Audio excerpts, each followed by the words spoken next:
నేను అడిగిన అసెంబ్లీలో రేవంత్ రెడ్డిని, మళ్ళీ అలా వరంగల్ గడ్డ మీదకి వెళ్ళి అడుగుతున్నా, రేవంత్ రెడ్డి నీకు దమ్ముంటే నువ్వు చెప్పే మాటల్లో వీసమెత్తు నిజముంటే ఏ ఊరికి పోదామో నువ్వు రా.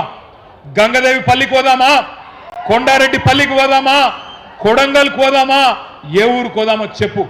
ఒక్క ఊరిలోనైనా 100% మంది రైతులు రాసిచ్చినరనుకో మాఫీ జరిగిందని శాశ్వతంగా రాజకీయాలు వదిలిపెట్టి పక్కన పోయి కూర్చుంటా అని చెప్పి నేను విజ్ఞప్తి చేస్తా ఉన్నా.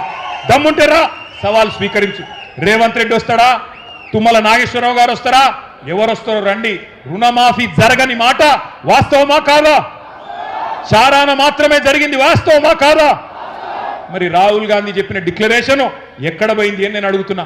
ఇప్పుడేమో బండా ప్రకాశ్ అన్న చెప్తున్నాడు, ఈ కాంగ్రెస్ వాళ్ళు అక్కడెక్కడో మధ్యప్రదేశ్లో మీటింగ్ పెట్టిండ్రట. అదేంది, ఏమంటాడు వాడు, కర్జా మాఫీసే కర్జా ముక్తు తక్, కర్జా మాఫీసే కర్జా ముక్తు తక్ అంటే రుణమాఫీ నుంచి రుణం లేని రోజుల దాకా తీసుకొస్తాం రైతులను అని చెప్పిండ్రట. ఎక్కడ పోయిందని అడుగుతా ఉన్నా రాహుల్ గాంధీ గారిని.